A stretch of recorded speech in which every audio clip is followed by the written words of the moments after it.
I'm Eve, 32, and for as long as I can remember, my life has been a relentless pursuit of independence, constantly undermined by the very people who were supposed to protect me, my family. I've worked tirelessly since I was a teenager, putting myself through college, only to have my efforts systematically exploited. Today, I'm finally ready to tell my story, a saga of betrayal, resilience, and ultimately, liberation. If family drama hits close to home, hit that like button, subscribe, and let me know where you're reading from. Growing up in the Sterling household was like navigating a minefield, especially around my father, Arthur. He was a regional sales director for a major tech company, a position that seemed to fuel his insatiable need for absolute control at home. Every aspect of our lives, from our finances and daily schedules to our personal belongings, was under his iron fist. My mother, Sarah, a gifted but perpetually timid graphic designer who worked freelance from home, silently enabled his behavior. Her usual refrain? "That's just how your father shows he cares." Then there was my younger brother, Leo, 25, the undisputed golden child. Leo never had to lift a finger during high school or college. His focus, my parents insisted, had to be solely on his grades for his eventual Ivy League admission. His room was a shrine to consumerism. Top-of-the-line gaming rigs, limited edition sneakers, and the latest smart devices, all necessary gifts from my parents to help him fit in and succeed. Meanwhile, I started working at 17, bussing tables at the Copper Kettle, a bustling downtown restaurant. Weekend shifts soon morphed into nearly full-time hours by my senior year of high school. What began as my desperate attempt to carve out some autonomy quickly devolved into an expected contribution to family expenses. Dad insisted I pay $600 monthly in board to live in my own childhood bedroom while attending the local state university. "You need to learn responsibility," he'd declare, as he pocketed my hard-earned money. State university wasn't my dream school. I'd been accepted to a prestigious out-of-state liberal arts college with a generous scholarship. But Dad had convinced me it was financially irresponsible to take on student loans. "You're better off staying home, saving money, and helping the family," he'd lectured. All the while, Leo was being groomed for elite private universities across the country, with endless tours and application fees fully funded by my parents. Saving for my car had been my singular obsession for 4 years. I'd picked up every extra shift imaginable, dabbled in online reselling of vintage clothes, and even participated in medical studies twice a month.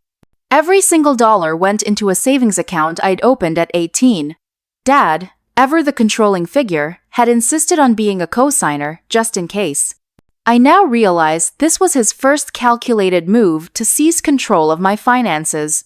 When I finally hit $15,000, I found a reliable used Mazda CX-5 with low mileage. The day I drove it home was one of the proudest moments of my life. Dad had accompanied me to make sure you don't get ripped off, but I'd handled all the negotiations myself. The car was titled in my name, though Dad had, predictably, insisted on keeping copies of all the paperwork for the family files. This pattern of my parents co-opting my possessions for the family wasn't new. My high school graduation money from relatives mysteriously funded a lavish family vacation to the Caribbean. My first significant bonus check from the Copper Kettle went directly towards a new roof for the house. Each time, the message was crystal clear. My achievements and my possessions weren't truly mine. I carried a complicated cocktail of emotions: guilt for craving independence, mixed with seething resentment at being perpetually exploited. Mom would always chime in with family sacrifices for each other whenever I dared question these arrangements, the unspoken threat always lingering. My resistance meant I didn't love them enough. My 32nd birthday had started with a flicker of modest excitement. I'd planned to treat myself to a solo dinner at that new Michelin star fusion restaurant downtown after my brutal double shift. Chloe, my closest friend and a fellow server at the Copper Kettle, had promised a surprise dessert during our break. Small celebrations, yes, but they were mine. I'd even splurged on a new designer dress from a sample sale, intending to wear it after work. The only family member who ever truly championed me was Aunt Carol, Dad's younger sister. Unlike my father, Aunt Carol championed self-reliance and higher education. She'd quietly tried to offer financial help for my university tuition, but Dad had, predictably, intercepted her offer, labeling it unnecessary interference.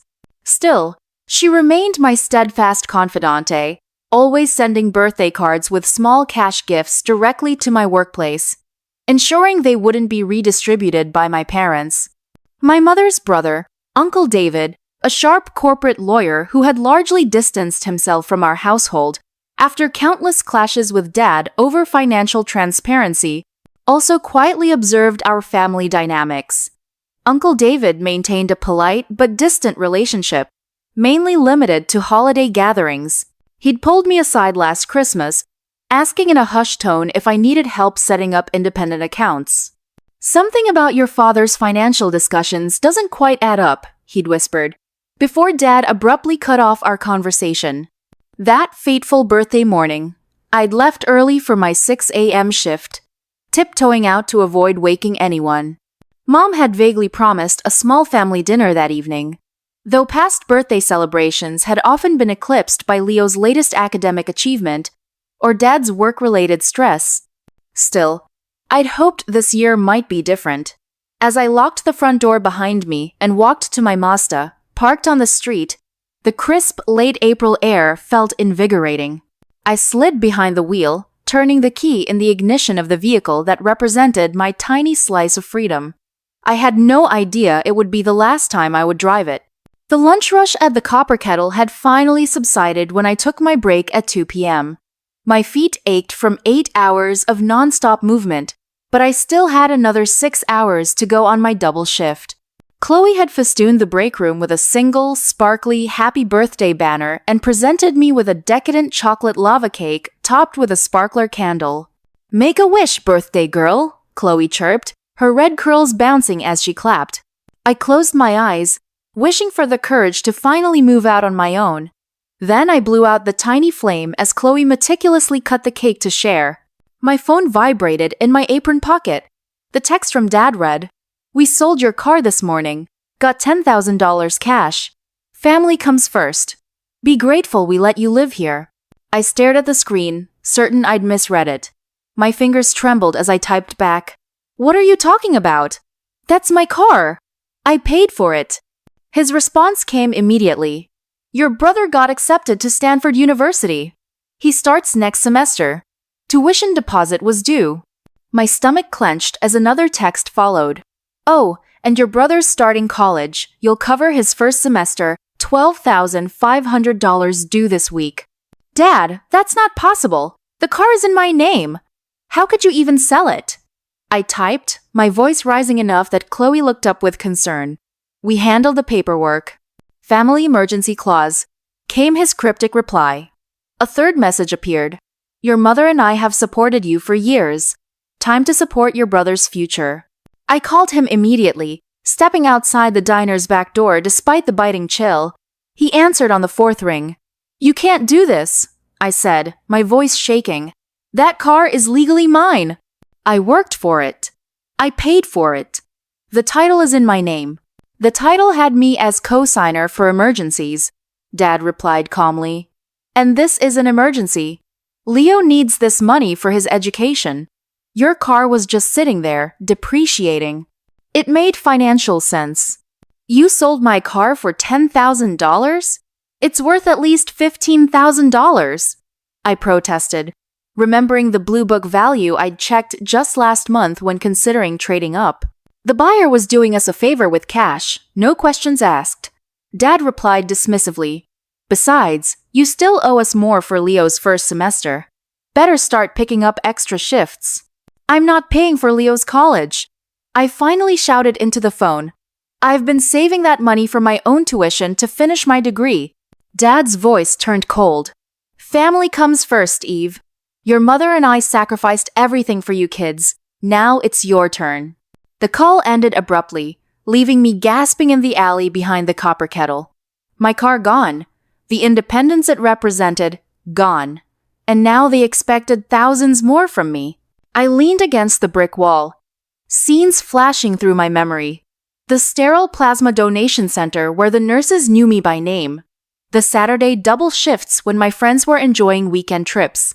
The countless coins I collected in a jar labeled car fund that I'd obsessively count each night. 4 years of sacrifice disappeared in a single morning, without my knowledge or consent. When I returned to the break room, Chloe took one look at my face and sat beside me. "What happened?" she asked, pushing a glass of water toward me. Through tears, I explained the situation. Chloe's expression shifted from confusion to outrage. "They can't do that," she exclaimed. "That's theft. Did you call the police?" The thought hadn't even occurred to me. Could I report my own parents? Should I? Would the police even take it seriously, or would they dismiss it as a family matter? "I need to call my mom," I said instead, dialing with shaking fingers. Mom answered with her typical distracted tone. "Eve, I'm busy preparing for tonight. Leo's friends are coming over to celebrate his acceptance." "Mom, did you know Dad sold my car?" I asked directly. A pause. Then, "It was necessary, honey. Leo's future depends on this. You know how prestigious Stanford is. They only accepted a handful of students from our state." "But it was my car," I repeated, wondering why this simple fact seemed impossible for them to acknowledge. "Your father handled the paperwork," she said vaguely. "He said it was all legal. How the title was in my name." Another pause. "He had a copy of your signature for emergencies." The implications hit me like a physical blow. My father had forged my signature to transfer ownership of my vehicle. That wasn't just unfair, it was illegal. "This is wrong, Mom," I said quietly. "You know it is. Don't be selfish, Eve," she replied, her voice hardening. "After everything we've done for you, the food, the roof over my head that I pay rent for?" I interjected. "Family sacrifices for each other," she finished, using her familiar refrain, before hanging up. I sat stunned in the break room until Mark, the shift manager, poked his head in. "Break's been over for 15 minutes, Eve. Table 6 needs coffee refills." Mechanically, I stood, straightened my apron, and returned to the floor. For the next 4 hours, I moved through my shift like a ghost, taking orders, delivering food, collecting tips that would now go toward basic transportation rather than my education. Several regular customers noticed my red eyes, but I deflected their concerns with practiced server smiles. At 7:30 p.m., I punched out, collected my purse from my locker, and stood at the Copper Kettle's entrance, staring out at the driving rain that had begun falling. On any other day, I would have hurried to my car, cranked the heater, and enjoyed the brief sanctuary of my private space before driving home. Today, I pulled up my hood and stepped into the downpour, beginning the 2-mile walk to my parents' sprawling suburban home. Each raindrop mixed with the tears I finally allowed myself to shed. By the time I reached our pristine 2-story home, my uniform was soaked through, my waitress shoes squelched with every step, and my makeup had long since washed away. Through the dining room window, I could see them. My family, seated around our mahogany table, illuminated by the warm glow of our crystal chandelier. Leo sat at the head of the table, Dad's usual place, wearing a brand new Stanford University hoodie that must have been purchased that day. Mom was setting down a large chocolate cake, my favorite except the crimson icing red. "Congratulations, Leo!" Extended family members and a few of Leo's friends filled the remaining chairs. A future Stanford graduate banner hung proudly on the wall. I stood in the rain, observing this scene for several long minutes, feeling like an outsider looking in on a family that wasn't my own. No one had noticed my absence, or if they had, it hadn't interrupted their celebration. Today, my birthday, had been completely eclipsed. With a deep breath, I pushed open the front door. Conversation stalled as I stepped into the entryway, creating a puddle on the polished hardwood floor. "Eve!" Mom exclaimed, looking horrified at my appearance. "You're dripping all over the floor. Why didn't you call for a ride?" I stared at her, incredulous. "With what car, Mom?" An uncomfortable silence fell over the gathering. Leo's friends shifted awkwardly in their seats. "Where were you?" Dad asked. as if I were merely late for Leo's celebration rather than returning from a 14-hour workday on my birthday.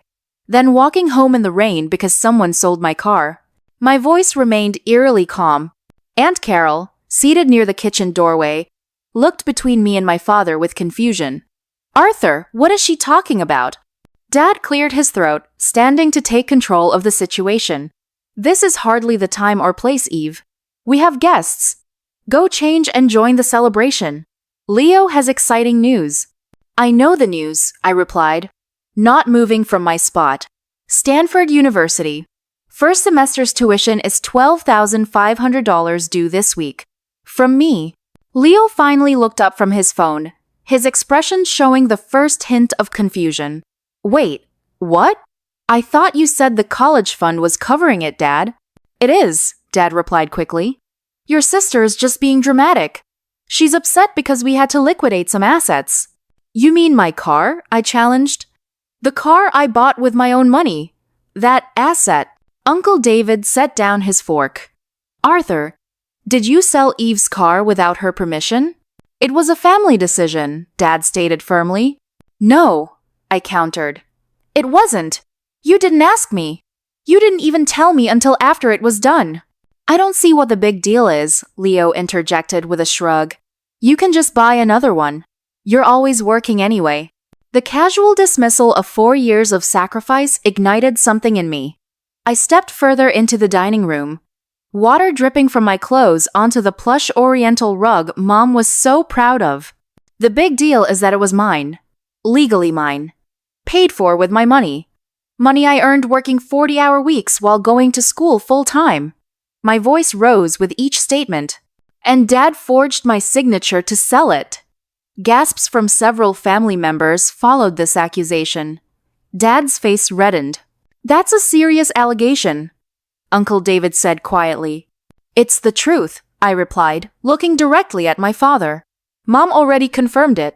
All eyes turned to my mother, who suddenly became very interested in rearranging the cake plates. "It was an emergency situation," Dad insisted. "As Eve's parents, we have certain rights." "Not to my property," I interrupted. "I'm 32 years old. Living under our roof," Dad countered. "Eating our food. I pay rent," I shouted back. $600 a month to live in my childhood bedroom, plus groceries, plus utilities. Leo looked genuinely surprised by this information. Perhaps he had never questioned where the family money came from or went. "And now you expect me to pay nearly $13,000 for Leo's tuition?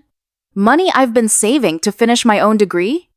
Dad's expression hardened into one I recognized from childhood. The look that preceded punishment. "Your brother has a future ahead of him. Stanford will open doors. Your state university classes are just a hobby." The casual cruelty of this statement stunned the room into silence. Even Leo had the decency to look uncomfortable. "Arthur," Aunt Carol said softly, "that's not fair." "Life isn't fair," Dad snapped back.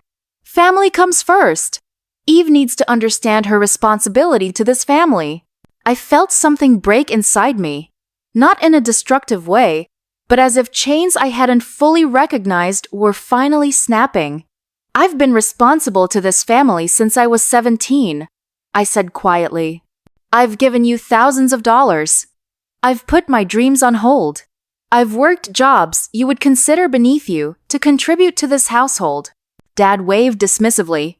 "Everyone works. Everyone contributes." "Does Leo?" I asked, looking at my brother. "Has he ever handed over his paychecks? Does he pay rent? Will he work through college like I do?" "That's different," Mom interjected. "Leo needs to focus on his studies. And I don't?" The injustice of it all crystallized in that moment. "You've been taking from me for years, while giving everything to him." "We've given you a home," Dad shouted, his patience finally breaking. "Ungrateful. After everything we've done." "I'm not giving you the money," I stated firmly, surprising even myself with my resolve. "Not happening." The dining room went completely silent. Leo's friends stared at their plates. Relatives exchanged uncomfortable glances. Dad rose slowly from his chair, his voice dropping to a dangerous whisper. Then pack your bags. You're dead to me, Mom gasped.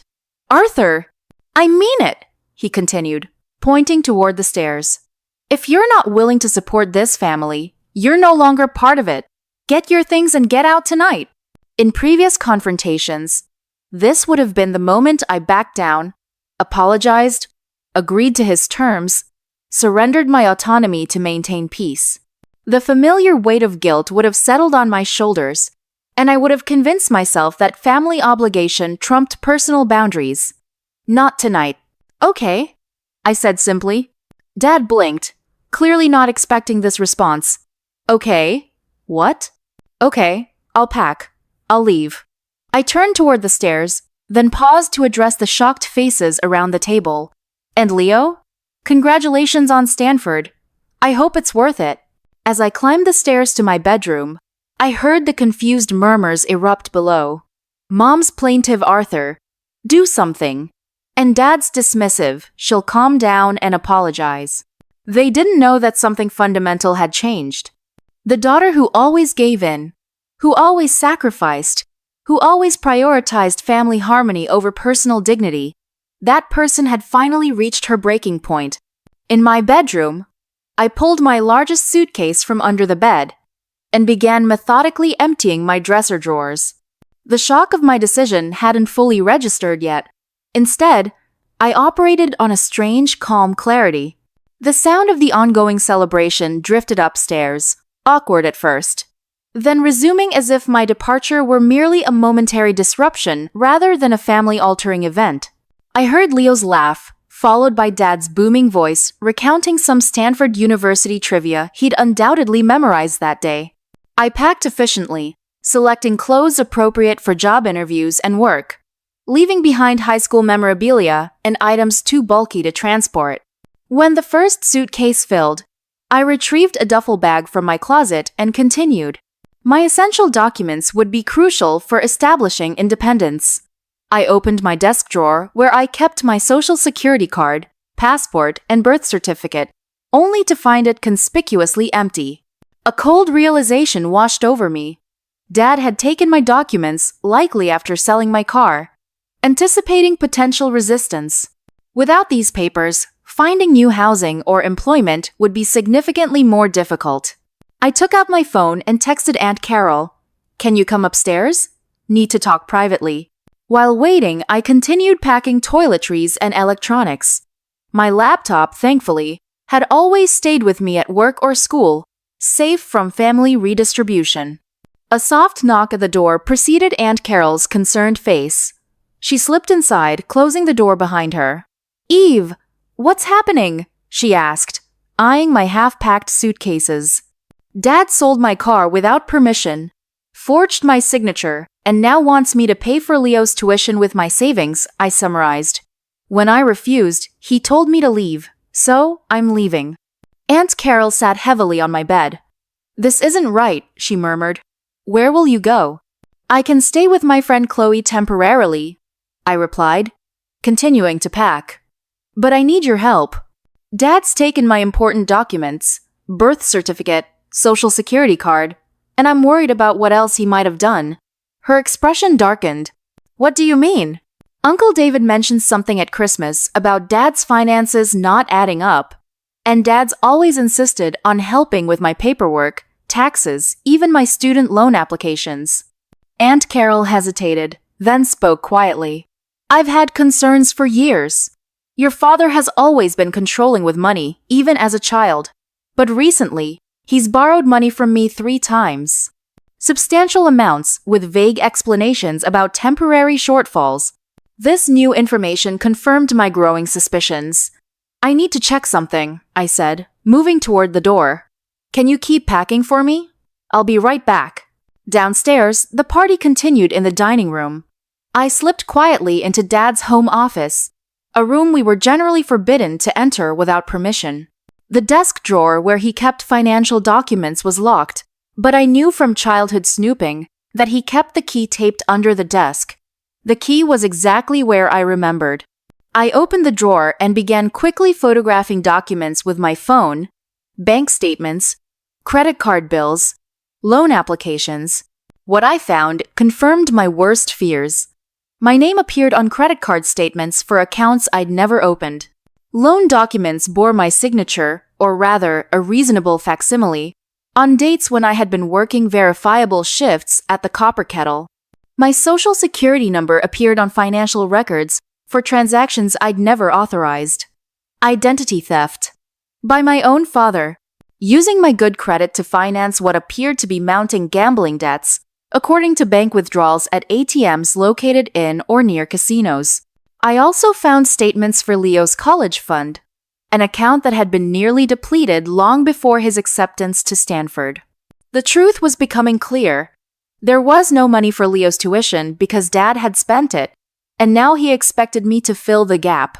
I quickly created digital copies of everything, emailing them to myself and to Aunt Carol for safekeeping. Then, making a crucial decision, I wrote a detailed letter explaining what I'd discovered, including photographs of the forged documents and unauthorized accounts. I made 3 copies, one to leave behind, one for Aunt Carol, and one for Uncle David, whose accounting background would help navigate the financial fraud aspects. When I returned to my room, Aunt Carol had nearly finished packing my remaining clothes. I found something, I said, showing her the evidence on my phone. Dad's been using my identity to open credit accounts. There are loans in my name I never took out. Aunt Carol's hand flew to her mouth. Oh my God. I'm leaving copies of everything I found, I explained, handing her one of the packets. This explains why he was so desperate for me to pay Leo's tuition. There is no college fund. There probably hasn't been for years. You need to report this, Aunt Carol said firmly. This is criminal fraud, Eve. Even if he is your father. I nodded, the weight of this step not lost on me. I know, but first, I need to get out of here safely. Can you give this to Uncle David? I handed her the 3rd packet. And can you call me an Uber? I don't have access to my car anymore. While Aunt Carol ordered the ride, I texted Chloe. Emergency.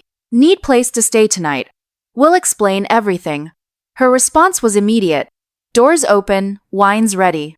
I did a final sweep of my room, ensuring I had everything essential. My gaze lingered on the birthday cards on my dresser. None from my immediate family, all from coworkers and friends. I tucked them into my bag as reminders that some people in my life valued me properly. The Uber app showed my ride was 5 minutes away. It was time to face my parents one last time. Downstairs, the party had moved to the living room. Leo was opening congratulatory cards, exclaiming over the checks inside each one. The bitter irony wasn't lost on me. Money freely given to Leo, while mine was taken without consent. I'm leaving now, I announced from the entryway, suitcases beside me. Mom looked up, genuine shock on her face, as if she hadn't truly believed I would follow through.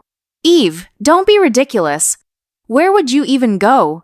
That's not your concern anymore, I replied calmly. But before I go, you should know I've discovered what Dad's been doing with my identity and credit. Dad's face blanched visibly. Leo stopped opening cards. I don't know what you're talking about, Dad bluffed. But his expression betrayed him. The credit cards. The loans. All in my name. All without my knowledge, I continued. I've documented everything, including the forged signatures. Dad stood abruptly. Now listen here. No, you listen, I interrupted. I've made copies of everything. I'm leaving one here. I placed the envelope on the entryway table. What happens next depends on how you handle the situation. Are you threatening me? Dad's voice rose dangerously. I'm giving you an opportunity to make things right, I corrected. Starting with my car and my documents. Mom approached cautiously. Honey, let's talk about this rationally. Family problems should stay within the family. This stopped being a family problem when Dad committed identity theft, I replied. But I'm willing to handle this privately if my car is returned and all fraudulent accounts in my name are closed and paid off. Dad's face cycled through emotions, anger, fear, calculation. You've always been dramatic. No one will believe you over me. The documentation speaks for itself, I replied as my phone buzzed with the Uber's arrival notification. You have until tomorrow to decide how you want to proceed. Mom grabbed my arm. Please, don't do this. Not on Leo's special day. The mention of Leo's celebration on my forgotten birthday was the final straw. I gently removed her hand. It's my special day too, Mom. I turned 32 today, but I guess that wasn't worth remembering. Aunt Carol appeared beside me, taking one of my bags. I'll walk you out, Eve. As we turned to leave, Mom called out, "If you walk out that door, don't expect to be welcomed back." I paused at the threshold. I never truly was welcomed here, Mom. I was tolerated as long as I was useful. Dad remained silent, likely calculating the potential consequences of my discoveries. Leo looked confused, his perfect world of privilege beginning to show cracks. Without another word, I walked out into the night, leaving behind the house that had never truly been a home, and the family that had never truly respected me as an individual. The Uber driver loaded my bags into the trunk as Aunt Carol hugged me tightly. "I'm proud of you," she whispered. "Call me tomorrow. We'll figure this out together." As the car pulled away, I watched my childhood home recede in the rear window.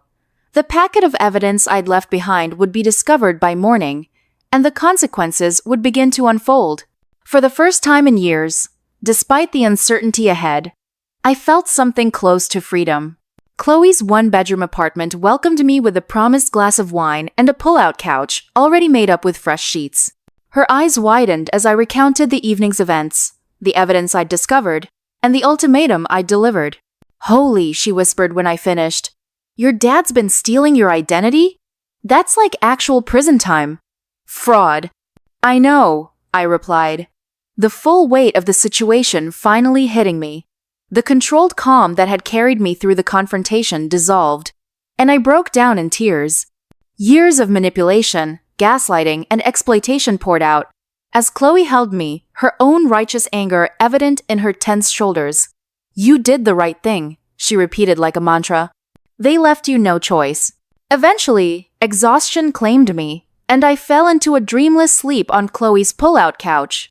My phone silenced after a barrage of texts from my mother, alternating between guilt trips and pleas to work things out privately. Morning arrived with sunlight filtering through Chloe's thin curtains and the harsh reality of my new situation. I was essentially homeless, with limited savings, thankfully in an account Dad couldn't access, no transportation, and a full-blown family crisis unfolding. But for the first time in years, I felt clear-headed about my value and my boundaries. My phone showed 23 missed calls, 12 from Mom, 6 from Dad, 4 from Leo, and 1 from Aunt Carol.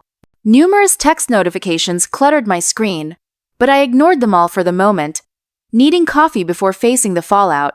Chloe had already left for her morning shift, leaving a note with her spare key and instructions to make yourself at home. I showered, dressed in clean clothes, and finally steeled myself to check messages. Mom's texts escalated from, "Please call us immediately," to, "How could you do this to your father?" 2. "We raised you better than this." Dad's were curt demands to return home immediately to discuss this misunderstanding. Leo's single text read, "WTF is happening?" Dad's freaking out. Aunt Carol's message was different. "Met with David this morning. He's reviewed everything. Call when you're ready. We're with you." I called her immediately. She answered on the first ring. "Are you safe?" she asked without preamble.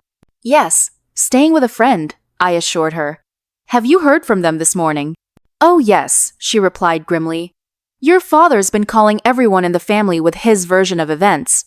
Claims you're having some kind of breakdown, making wild accusations because you're jealous of Leo."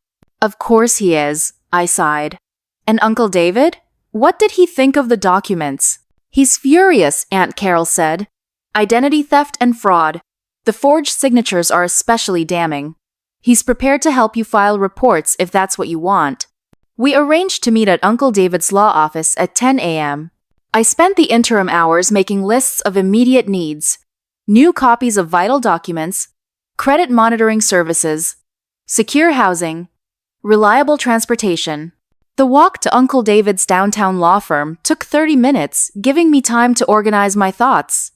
The crisp April air felt cleansing after years of the suffocating atmosphere at home. Uncle David welcomed me with an uncharacteristic hug before ushering me into his private office. Aunt Carol was already seated, along with a woman introduced as Miss Eleanor Vance, a senior partner at the firm and a close friend of Uncle David who specialized in financial fraud cases. "I've reviewed the documentation you provided, Eve." Uncle David began without preamble. "It's extensive and concerning. Your father has opened 5 credit cards and 3 personal loans in your name, totaling just over $45,000 in debt." The figure staggered me. How did he get away with this for so long? He had access to your mail, your personal information, and enough knowledge of your schedule to intercept any communications from these financial institutions, Eleanor explained. And he likely counted on your family loyalty to prevent you from reporting him if you did discover the fraud. Which brings us to the difficult question, Uncle David said gently. How do you want to proceed? There are several options, each with different consequences. Eleanor outlined my choices. I could report the fraud to the police and credit bureaus, potentially resulting in criminal charges against my father. I could attempt to negotiate privately, having him transfer the debts to his name and return my property, or I could accept the debts as my own to avoid family conflict. That last option is absolutely not happening, I stated firmly. These aren't my debts. I won't pay for his fraud. Good. Aunt Carol nodded approvingly. You shouldn't have to. I'd like to try the middle path first. I decided after consideration. Give him one chance to make this right without legal consequences. But I want everything in writing, and I want it done immediately. A reasonable approach, Eleanor agreed. I can draft a formal letter outlining the evidence we have and the terms for avoiding legal action. While Eleanor worked on the letter, Uncle David helped me begin the process of securing my finances and identity. We froze my credit with all 3 major bureaus, established new accounts at a different bank, and compiled a list of all the fraudulent accounts that needed addressing. There's something else you should know, Uncle David said hesitantly. Your father has apparently been mishandling finances beyond just your identity. He borrowed $15,000 from me last year for Leo's college fund, money that clearly wasn't used for that purpose. And $20,000 from me in 4 separate loans, Aunt Carol added, always with urgent family reasons that couldn't be discussed in detail. A disturbing picture was emerging. He has a gambling problem, doesn't he? I asked, remembering the casino ATM withdrawals I'd seen in his financial records. Uncle David nodded grimly. The evidence points that way. There are regular cash withdrawals at locations near the Neon City Casino, and some of the credit card statements show cash advances with the same geolocation. This explains why he was so desperate for me to cover Leo's tuition, I realized. He's probably burned through any actual college savings, which makes his treatment of you even more reprehensible, Aunt Carol said angrily. Using your good credit and hard work to cover for his addiction, then trying to force you to finance Leo's education when the money he'd set aside was gone. My phone buzzed with a text from an unknown number. It was Chloe. Your brother just showed up at the diner asking for you. He looks freaked out. What should I tell him? I hesitated, then replied, if he's alone, you can give him your address. If Dad's with him, tell him I'm not working today. Chloe confirmed Leo was alone, and I informed Aunt Carol and Uncle David that we might have an additional participant in our discussion soon. While we waited, Eleanor returned with a drafted letter. It outlined in clinical terms the evidence of identity theft, the specific accounts fraudulently opened in my name, and the terms for avoiding criminal charges, immediate return of my car, or its cash equivalent at fair market value, return of all my personal documents, closure and transfer of all fraudulent accounts to my father's name, and a formal acknowledgement of the wrongdoing. This is excellent, I said after reading it. Clear and non-negotiable. A knock at the office door interrupted us. Uncle David opened it to reveal Leo, looking disheveled and confused, still wearing his Stanford University hoodie from the previous night. What the hell is going on? He demanded. Then he noticed the others in the room. Aunt Carol? Uncle David? Why is everyone acting weird? Dad's having some kind of meltdown and Mom won't stop crying. Sit down, Leo, I said calmly. There's a lot you don't know about our family finances.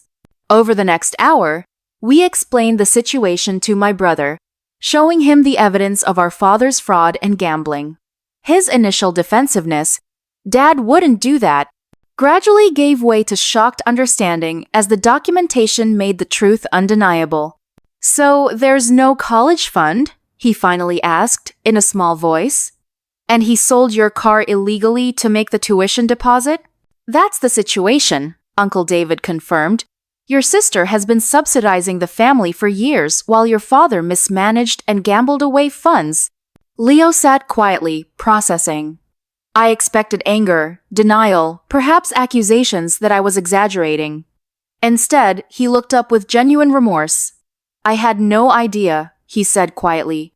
All these years I thought, I just assumed. You assumed what you were told. I finished for him. We all did. Dad's very convincing.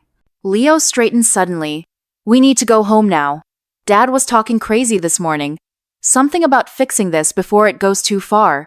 I didn't understand then, but now I'm worried. Eleanor handed me the formal letter. If you're going to confront him, take this.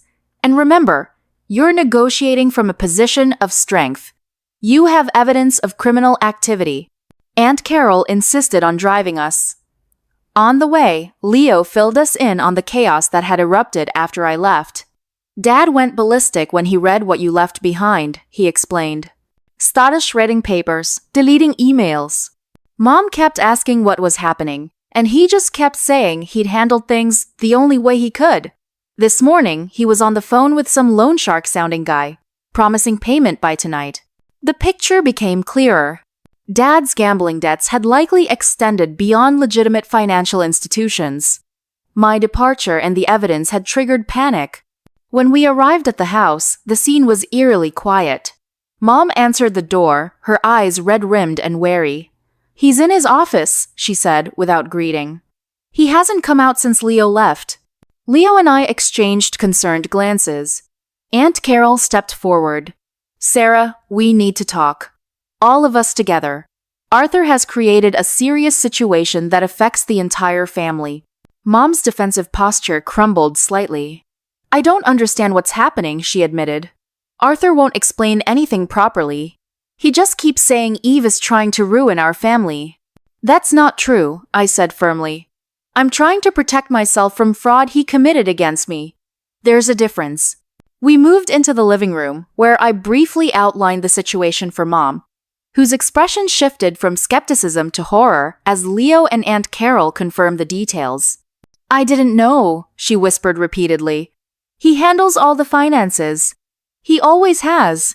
That's part of the problem, Uncle David said gently. Total financial control is a form of abuse, Sarah. Dad's office door remained closed, despite the rising voices in the living room. Finally, Leo knocked firmly. Dad, we need to talk, all of us, about everything. Silence. Leo tried the handle. It's locked. A cold dread settled in my stomach. Dad! I called. We have a proposal for handling the situation. More silence. Mom found the spare key, her hands trembling as she handed it to Leo. He unlocked the door to reveal Dad hunched over his desk, frantically shredding documents. It's too late, he said without looking up. You've ruined everything. A week passed in a whirlwind of legal consultations, financial damage control, and family reckonings. I stayed with Chloe, whose tiny apartment became my sanctuary, as the situation with my family unfolded in increasingly dramatic fashion. The morning after our confrontation, Aunt Carol called with a vivid description of the scene at my parents' house. According to her account, the evidence I'd left behind had triggered a complete meltdown. Your mother was crying in the kitchen when I arrived, she reported. Your uncle was in the driveway screaming into his phone about fiscal responsibility and family betrayal. And your father, this is the part you won't believe.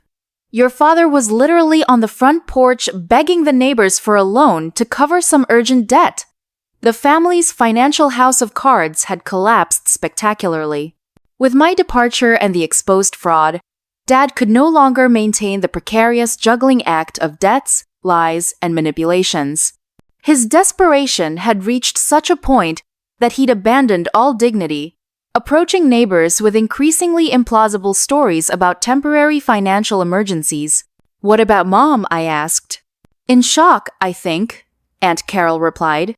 "Keeps saying she had no idea how bad things were." "I believe her, actually," Uncle David chimed in during a later call. "Your father kept her as financially ignorant as he could." The full extent of Dad's financial mismanagement became clearer as Uncle David delved deeper into the records I'd photographed. Beyond the identity theft involving my name, Dad had accumulated gambling debts to less than reputable lenders, taken cash advances on maxed-out credit cards to pay other credit cards, and systematically drained not only Leo's college fund, but also his and Mom's retirement accounts. "It's a textbook case of financial addiction," Uncle David explained during one of our daily update calls. He created an unsustainable cycle that required increasingly desperate measures to maintain. The car situation resolved first. After receiving Eleanor's formal letter outlining potential criminal charges, Dad provided contact information for the buyer, a poker buddy who'd purchased my Mazda well below market value, clearly knowing something was suspicious about the transaction. With Uncle David accompanying me as a witness, I confronted the buyer with evidence that the sale was fraudulent. "Look, I don't want legal trouble," the man said, clearly uncomfortable. "How about I return the car to you for what I paid? $10,000 cash. The Blue Book value is $15,000. Uncle David countered firmly. After tense negotiation, we settled on the return of my car plus $3,000 compensation for the inconvenience. Not the full value, but a significant improvement over the complete loss I'd faced a week earlier.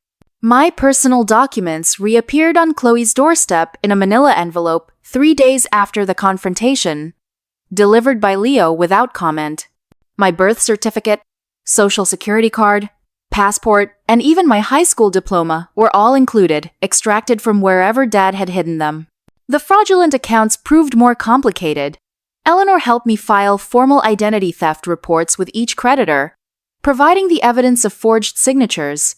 Most initially pushed back, requiring police reports before proceeding. This is where you need to decide how far you're willing to go. Eleanor advised during a consultation in her downtown office. Filing police reports means your father could face criminal charges. Identity theft involving this amount of money could mean jail time. I struggled with this decision. The residual programming of family loyalty battling with the clear need for justice and financial protection. In the end, a development from Leo made the decision for me. My brother appeared at Chloe's apartment unannounced 5 days after the initial confrontation, looking pale and determined. "Dad's been using my identity too," he announced without preamble. I checked my credit report like Uncle David suggested. There are 2 credit cards I never opened. This revelation cemented my resolve. The exploitation hadn't been limited to me. Leo had simply been kept in the dark about his role in Dad's schemes, protected by his golden child status, until the financial desperation grew too extreme. Together, we filed the necessary police reports. Detective Sarah Ramirez was assigned to our case, her matter-of-fact approach a relief after days of emotional family drama. "Unfortunately, these cases are increasingly common," she explained as we provided statements. "Family members are the most common perpetrators of identity theft because they have easy access to personal information and often believe family ties will prevent reporting." With police reports in hand, the credit card companies and lenders began the process of removing the fraudulent accounts from my credit history. The debt wouldn't disappear. Dad would still owe the money, but my name and credit score would be disentangled from his financial misconduct. A week after my departure, Leo called to report that Stanford University had rescinded his acceptance after the tuition deposit check bounced. His dream school was no longer an option. "I'm actually relieved," he confessed, surprising me. "I've been thinking about everything. How you worked while I got everything handed to me. How unfair it's all been." "It wasn't your fault," I said. "Finding forgiveness easier than expected. You didn't create the system." "No, But I benefited from it, he acknowledged. And I never questioned it. I'm going to enroll at the local community college for now. Get a job. Maybe transfer to state next year if I can earn a scholarship. His maturity in facing this setback suggested he might grow from this family crisis in unexpectedly positive ways. Mom's reaction evolved throughout the week. Initial texts blaming me for destroying our family gave way to confused questions about financial matters she'd never been allowed to understand. By day 5, she called with a different tone entirely. I've made an appointment with a financial advisor, she said hesitantly. And I've applied for a part-time job at the library. I need to learn to stand on my own. That's great, Mom, I replied, genuinely proud of this step toward independence. Your father isn't handling things well, she continued. He's angry, blames everyone but himself. Says if the family had just supported him a little longer, he could have fixed everything. The classic justification of the addict. Just one more chance, one more cover-up, one more enabling act from family members. I recognized the manipulation tactic for what it was. There was nothing to fix, Mom. The system was broken from the start. He was taking and taking without plan or permission. I see that now, she admitted quietly.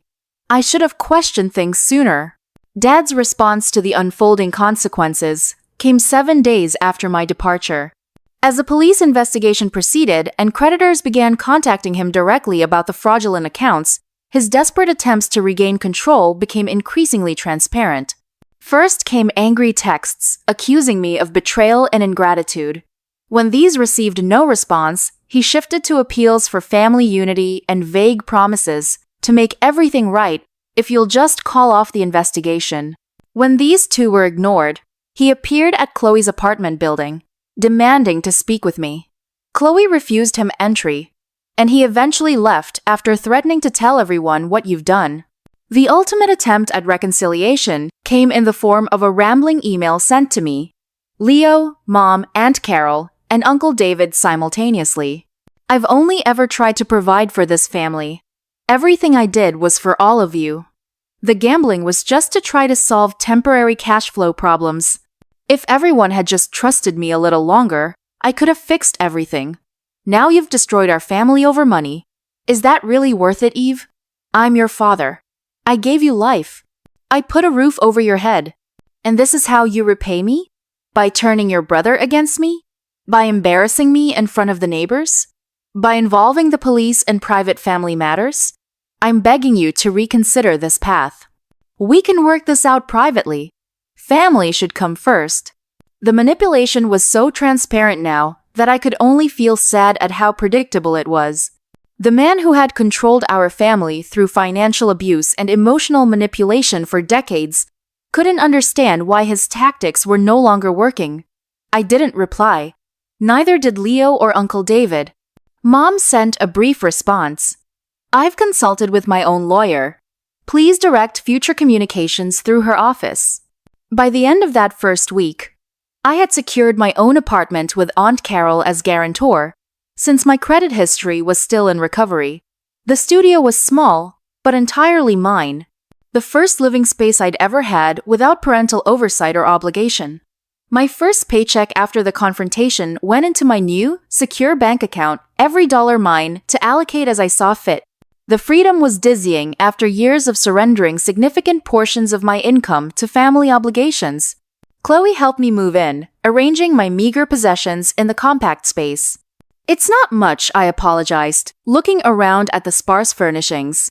A second-hand bed, a small table with 2 chairs, a bookshelf made of cinder blocks and boards. It's everything, she corrected me with a smile. It's yours, on your terms. And she was right. The studio wasn't just a physical space. It was a declaration of independence, a tangible manifestation of my reclaimed autonomy. That evening, sitting alone in my new apartment, I recognized the complex emotions swirling within me. Relief at escaping the exploitative dynamics, guilt that still surfaced despite my best efforts, anger at the years of manipulation, grief for the supportive family I'd never truly had. and an unexpected sense of pride in finally establishing boundaries. The path forward wasn't entirely clear, but for the first time in my adult life, I was the one determining the direction. 6 months after walking away from my parents' house in the rain, my life had transformed in ways both practical and profound. The studio apartment I'd initially rented had become a true home, small but arranged exactly as I wanted, decorated with secondhand treasures that reflected my actual tastes rather than family expectations.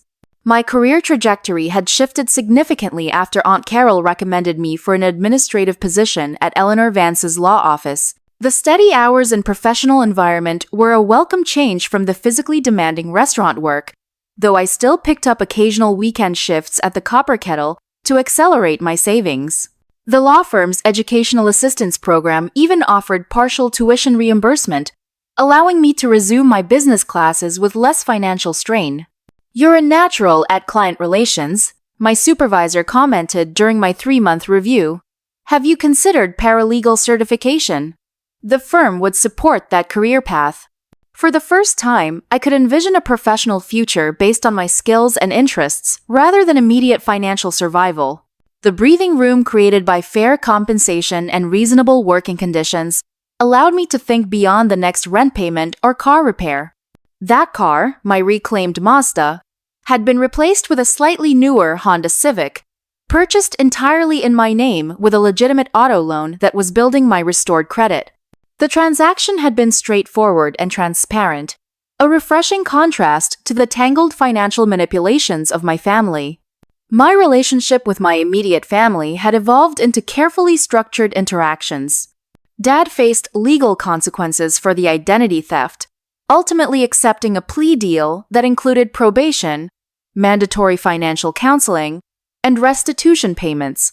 The criminal record had cost him his sales management position, a consequence he still blamed me for rather than his own actions. I maintained no direct contact with him, a boundary that occasionally triggered guilt but increasingly felt like necessary protection. Mom had reached out repeatedly, her messages evolving from guilt-inducing pleas to more respectful communication as she established her own independence. Our first in-person meeting after the confrontation occurred 3 months later at a neutral coffee shop. She arrived looking both older and somehow more present, the passive enabler role visibly falling away as she navigated life with agency. "I've filed for legal separation," she announced without preamble. The financial counselor helped me see how unhealthy our relationship has been. "That's a big step," I acknowledged, surprised but supportive. "How are you managing practically?" "I'm working 30 hours a week at the library now," she said with a hint of pride. "And I've moved into a small apartment near work. Your father is still in the house, trying to sell it to pay debts." We established a tentative new relationship. Not the automatic closeness assumed by family ties, but a growing mutual respect between adults who shared history, but now chose their level of involvement. Our weekly phone calls were brief, but increasingly genuine, no longer shadowed by unspoken expectations of sacrifice or obligation.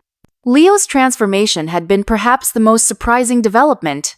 The entitled teenager had been replaced by a surprisingly grounded young adult, navigating significant disappointment with unexpected resilience. "Community college isn't what I expected," he admitted during one of our monthly lunch meetings. "But Professor Davies's business ethics class is actually incredible. I'm thinking about majoring in accounting now. Maybe with a focus on fraud prevention." The irony wasn't lost on either of us. His first-hand experience with our father's financial misconduct had sparked an interest in preventing similar situations for others.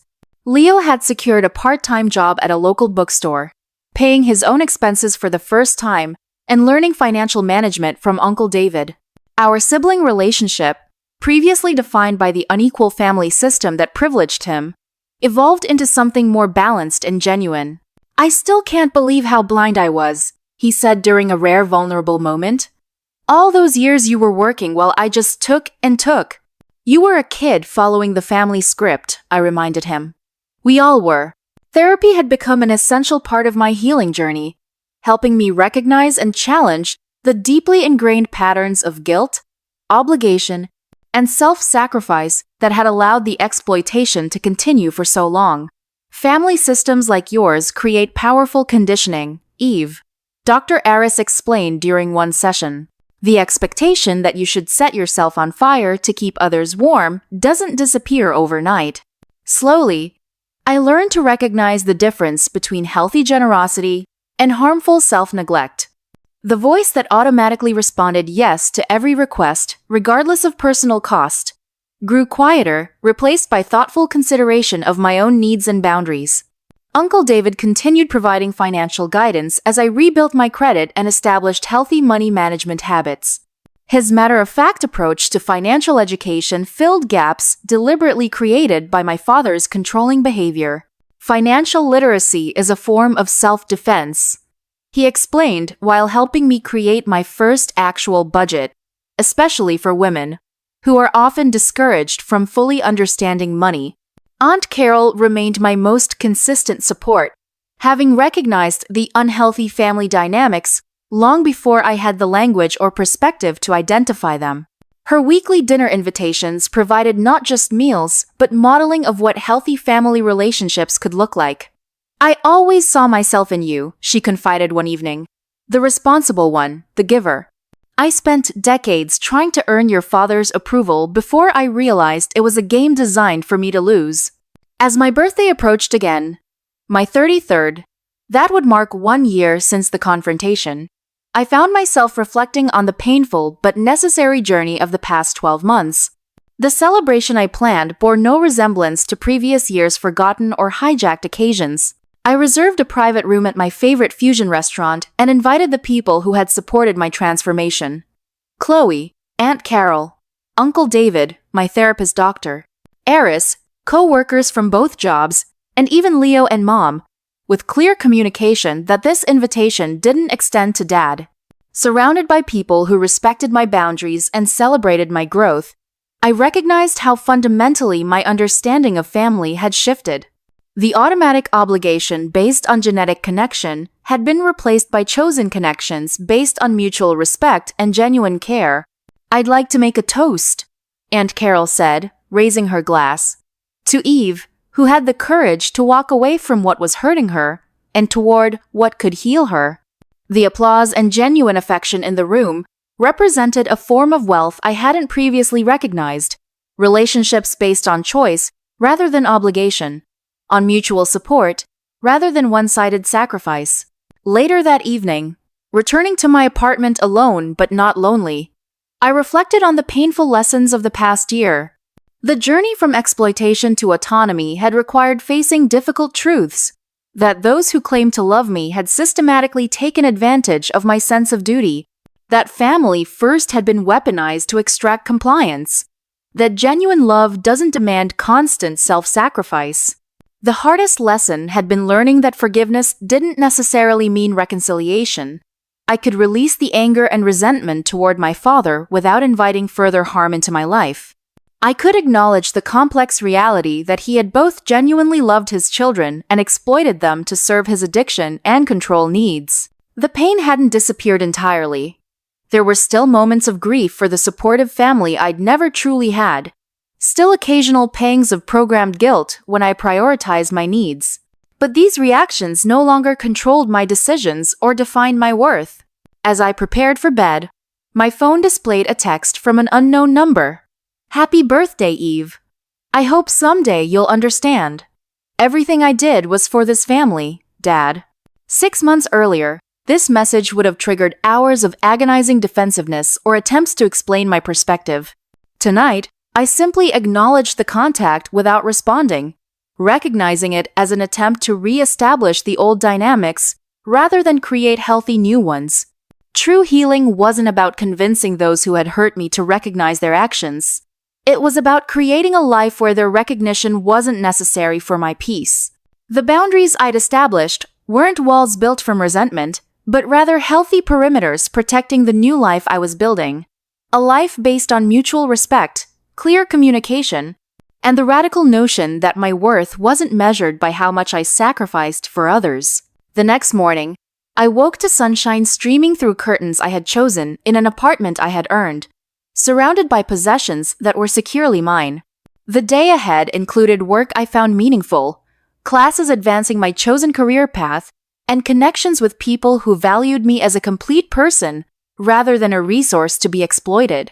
This, I realized, was the true definition of wealth, not financial abundance, but the freedom to build a life aligned with my authentic values. The painful journey from exploitation to autonomy had ultimately led to something precious: the space to discover who I truly was beyond the family-assigned role of perpetual provider. As I moved forward, I carried this understanding like a compass: that family should be the people who help you become more fully yourself, not those who demand you diminish yourself to serve their needs. And sometimes, the most profound act of self-love is simply walking away from those who cannot see your worth beyond what you can give them. Have you ever had to set difficult boundaries with family members who took advantage of your generosity? I'd love to hear your stories in the comments below. If this story resonated with you, please hit that like button, subscribe for more real-life experiences, and share with someone who might need to hear that it's okay to prioritize their own well-being. Thank you for listening to my journey, and remember, true family supports your growth rather than exploits your goodness.